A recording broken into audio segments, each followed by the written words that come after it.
Hello once again. Blog entry 2. Navigating Parenting with Bipolar Type 1. A Journey of Healing and Resilience. Understanding Bipolar Type 1 Disorder and Parenting.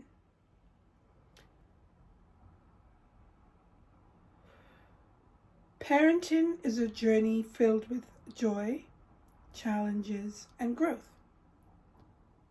For those living with bipolar type 1, this journey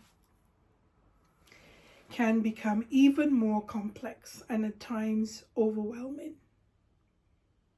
Bipolar type 1 is characterized by extreme mood swings that include emotional highs like mania or hypermania and lows, depression.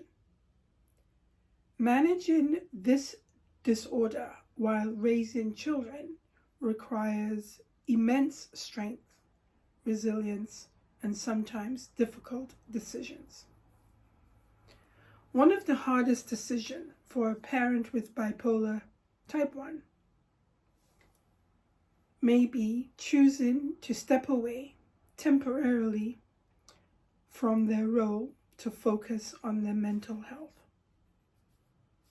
This decision, though necessary, can be heart-wrenching, especially when leaving young children, when their parents' love and presence is necessary.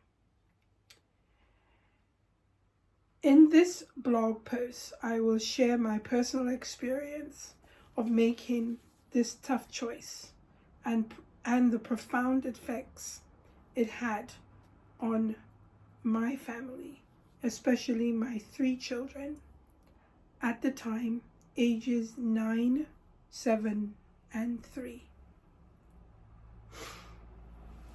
The reality of parenting with bipolar type 1 disorder.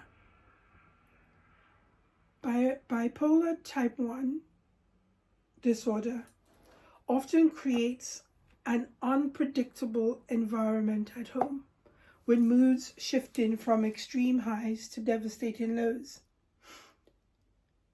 This instability can be confusing and sometimes frightening for children who rely on their parents to provide a sense of safety and security. When my bipolar symptoms became overwhelming, I knew I had to prioritize my mental health, even if it meant stepping back from parenting temporarily. My episodes of mania and deep depression were not only affecting my well-being, but also the emotional and psychological stability of my children. They needed consistency and support. In those moments, I could not provide.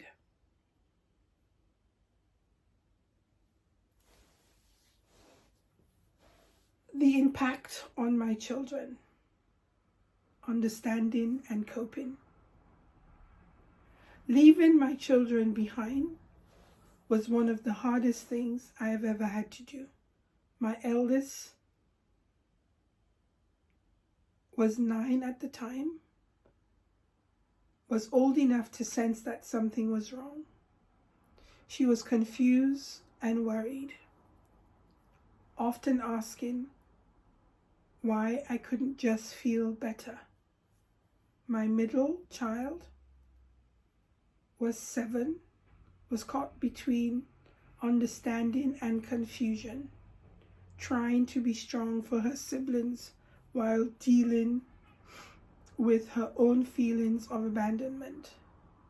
And my youngest, just 3 years old, couldn't fully grasp what was happening, but she knew her mommy wasn't there. And that absence was deeply felt.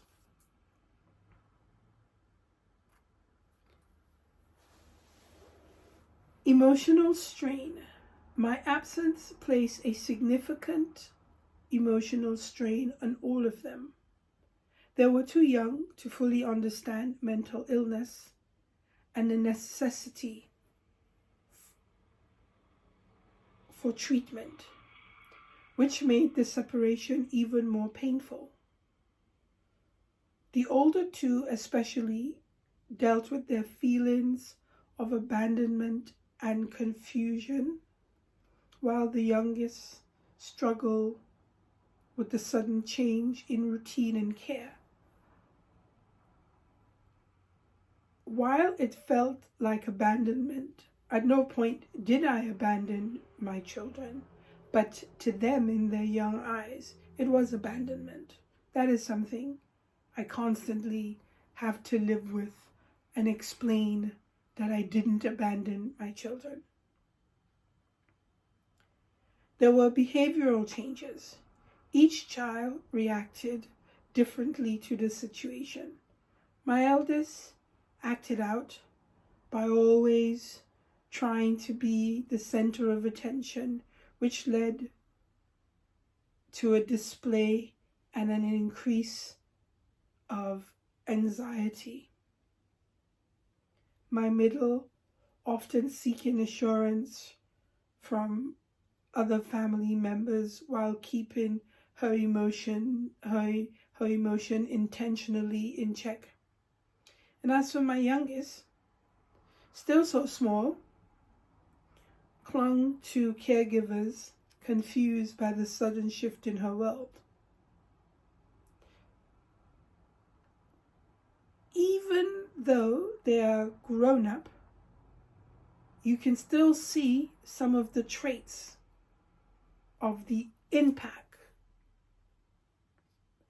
of my decision to leave my children behind to get the professional help that I needed to take care of my bipolar. That haunts me, even though I did the right thing. It came at a very high cost. The guilt and the hope, focusing on recovery. As a parent, guilt is an ever-present emotion, but it is magnified tenfold when you are forced to leave your children to focus on your mental health. I constantly questioned whether I was doing the right thing. Was I abandoning them? Would they ever understand? But I knew that without the proper treatment, I couldn't be the parent they needed. Recovery wasn't just about getting better for myself. It was about being able to return to my children as a stronger, more stable parent. It was about giving them the best version of me, even if it meant temporary pain and separation. However, the pain was compounded because the separation wasn't temporary. It was permanent because now I'm divorced. And for kids, divorce is worse than death.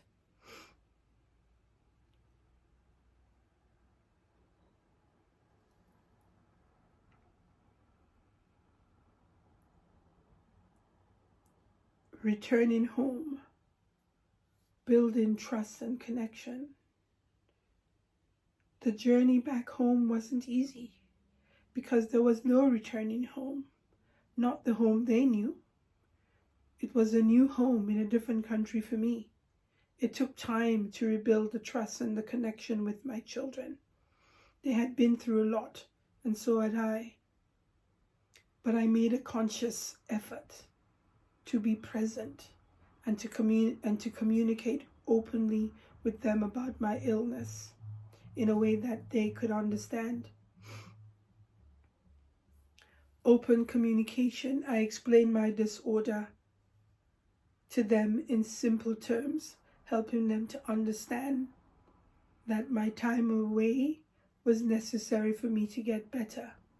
I assured them that I loved them and that my absence was not their fault. I also had to assure them that while their dad and I were divorced, the divorce was not about them, and that we loved them and our love for them was paramount, and they were the most important people in our lives, and they came first, and they would always come first. I had to create new routines. I had to learn how to parent long distance. I had to learn how to create normalcy while being an ocean away. I had to learn how to be involved in school routines and know their teachers and develop relationships with them while being an ocean away, and still be close and still be their mom.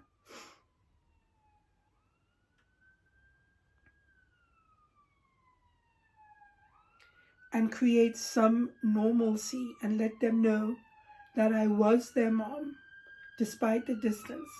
And I thank God for technology so that they could see my face and hear my voice and still be the disciplinarian and still be very open with how I could be this parent. And I became a more effective and better parent and use of time and be involved with therapists, and so that for me and my children,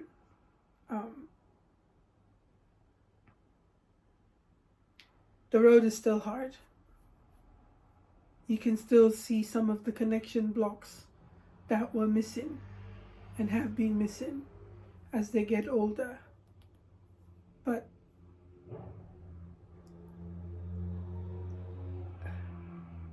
I did the very best I could with the tools that I had.